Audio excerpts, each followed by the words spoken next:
gente acaba ficando preocupado, meu Deus, que situação do missionário. Mas aí quando é amanhã, nós nos lembramos que temos as nossas dívidas para pagar, temos os nossos compromissos, e o missionário some da nossa cabeça. Aí no outro culto missionário, alguém fala, conta um testemunho, e aí nós lembramos de novo, meu Deus, que situação do missionário. Poderia fazer, mas o tempo passa e nós ficamos só pensando no missionário. E aí ouvimos um outro culto, e assim vai, e nós nos esquecemos de que o missionário se veste. Eu louvo a Deus, irmãos, porque desde quando saí para a obra, lá em Minas ainda, o Senhor sempre cuidou de mim. Não é vergonha contar, porque é testemunho. Eu conto como testemunho. Tem gente que tem vergonha, eu não tenho vergonha de dizer isso. Mas, irmãos, eu estava com um par de sapato.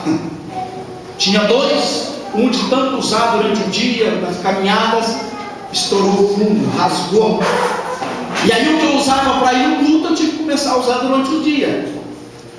E aí eu disse, Senhor, estou precisando de um sapato novo.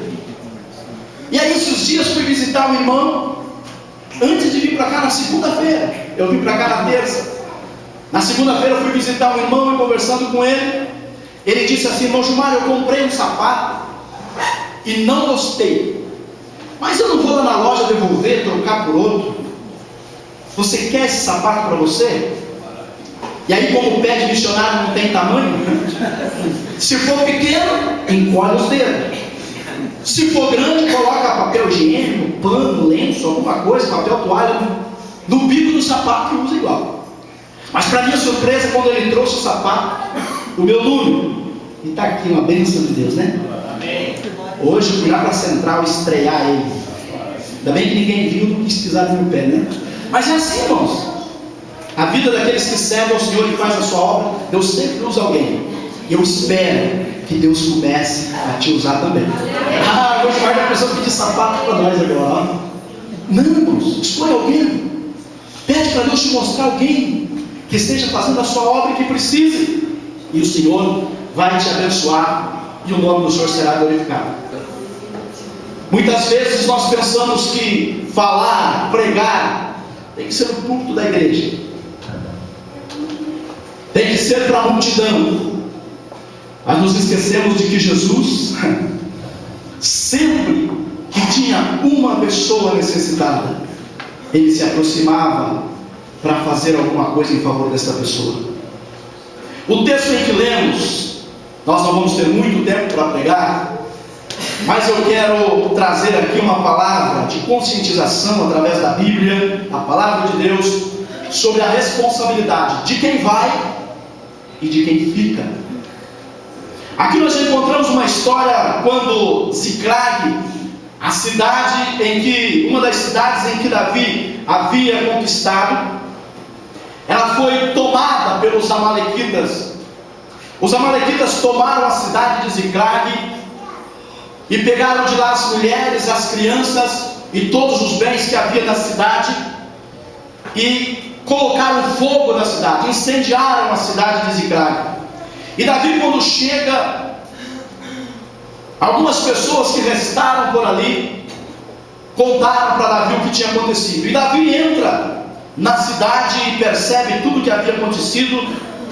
E ele convidou os seus 600 homens para ir à peleja contra os amalequitas. Mas a Bíblia diz no texto em que lemos que Davi convidou Abiatar, o sacerdote, e convidou também outros homens, e convidou Abiatar para consultar ao Senhor, pedindo: Senhor, o Senhor vai nos dar vitória nesta batalha, o Senhor vai devolver para nós tudo que os amalequitas tomaram. E o Senhor disse para ele: vai, porque eu entregarei os amalequitas nas tuas mãos, e você terá de volta a cidade de Ziclag, voltará a existir.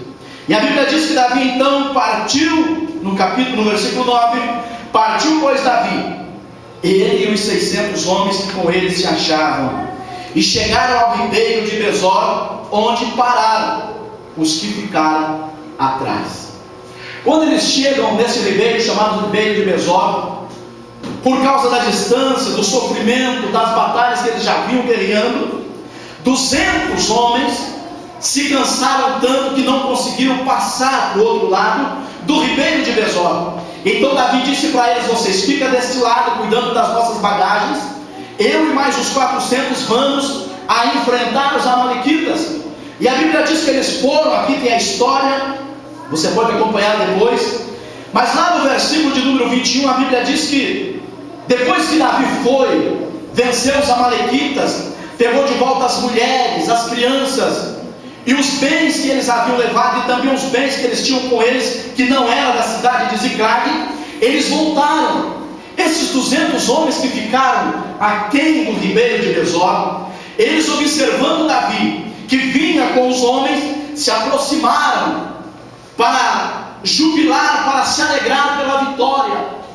E quando estes homens chegaram, a Bíblia diz que Davi os saudou em paz. Mas no meio daqueles 400 homens tinha alguns que eram maus. E quando foi a hora de repartir os despojos, porque todos os soldados que iam para a peleja, quando voltavam, eles recebiam, pela luta, pela batalha que tiveram, eles recebiam os despojos, alimentos, roupas, animais, prata, ouro, enfim, tudo que eles haviam saqueado dos inimigos, esses soldados recebiam em partes iguais.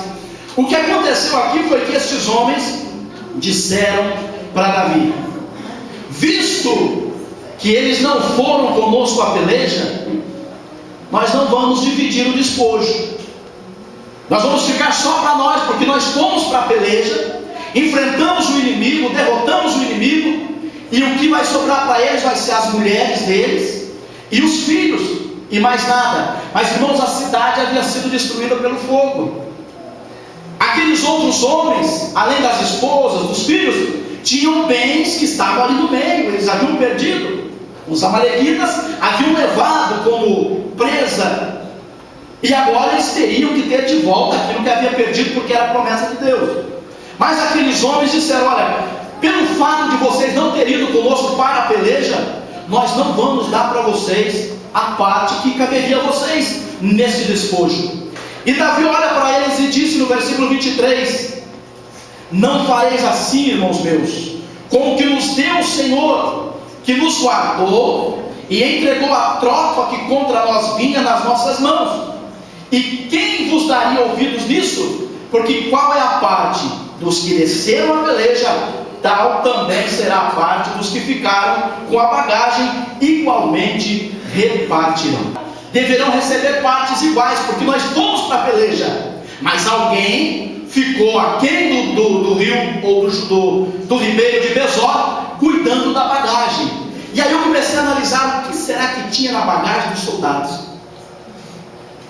Eles tinham armas, tinham alimentos, tinham roupas, e eles não levaram isso consigo, porque eles estavam indo para uma batalha. E Davi disse: então vocês fiquem aqui, vocês que se cansaram, esses 200 homens que não tiveram força suficiente para passar além do ribeiro de Besor, fiquem aqui cuidando da bagagem, nós vamos, e ao voltar nós nos encontraremos.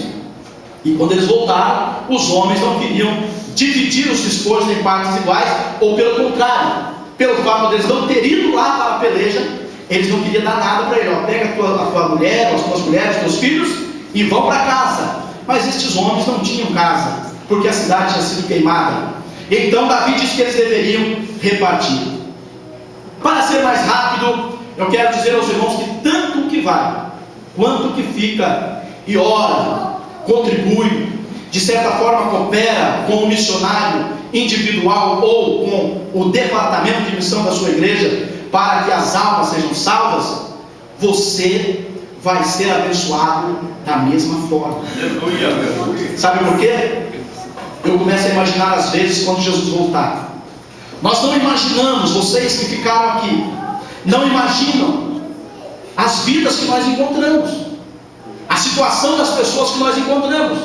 Eu me lembro que quando cheguei na cidade de Irani, o pastor nos colocou como para visitar as pessoas, e um certo dia um cunhado de uma irmã da igreja, tesoureira da igreja, ele estava com tuberculose já há algum tempo, na cama, com mosquiteiro em cima. As moscas voavam querendo acertar, a esposa ficava o dia inteiro abanando para as moscas não acertar nas feridas. E quando ela nos convidou para ir lá fazer uma visita, eu fui. Tinha um bar na frente, tinha entrada pelos fundos. E quando eu cheguei próximo da janela do quarto, que eu tinha que passar na janela do quarto para entrar pela cozinha, eu senti um mau cheiro horrível. E pensei comigo, meu Deus, eu achei que não estava tão avançado assim. Só que quando eu entro na cozinha, o mau cheiro foi aumentando. E eu tinha que ir no quarto para orar por ele. E quando eu chego no quarto, aquele homem está com o olho um pouco aberto, um pouco fechado, não falava mais. E a esposa dele disse para mim, eu quero que você faça uma oração por ele, porque Deus tem que fazer alguma coisa. Não dá mais. Faz anos que ele está nessa situação. Os vizinhos reclamam do mau cheiro, mas o que eu vou fazer? O hospital mandou para casa, não há o que fazer mais. E aí eu cheguei perto dele, não me lembro mais o nome dele agora, e falei com ele, perguntei se ele me ouvia. Ele disse que deu sinal que ouvia. E eu disse para ele, eu vim aqui, sou missionário da Assembleia de Deus, eu vim aqui para fazer uma oração pelo Senhor. O senhor aceita? O senhor quer que eu ore pelo Senhor? E ele deu sinal com a cabeça que queria. Aí eu acabei de orar, enquanto eu estava orando por ele, o Senhor falou no meu coração, quando terminar a oração, dê um abraço nele. E agora? Irmão, fazia 6 anos que aquele homem estava naquela cama, e nem a esposa abraçava, claro. E eu terminei de orar por ele, eu olhei para ele naquela cama e perguntei para a esposa, tem como dar um abraço nele? Ela olhou para mim e disse, não faça essa loucura. Ele está com tuberculose, está aí para morrer.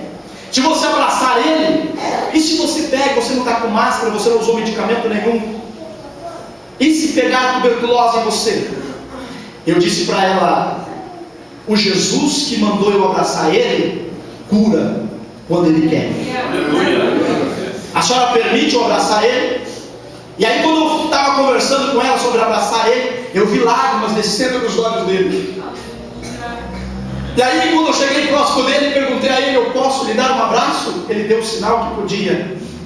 E quando eu abracei ele, eu disse no ouvido dele, Jesus te ama. Você tem uma alma. O seu corpo está debilitado, mas você tem uma alma dentro desse corpo.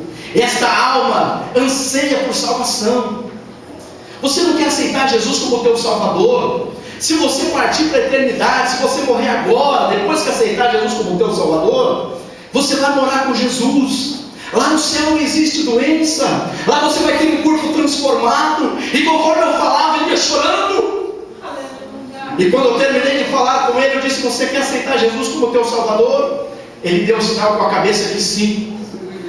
Eu orei por aquele homem e fui embora. A roupa eu tive que jogar fora.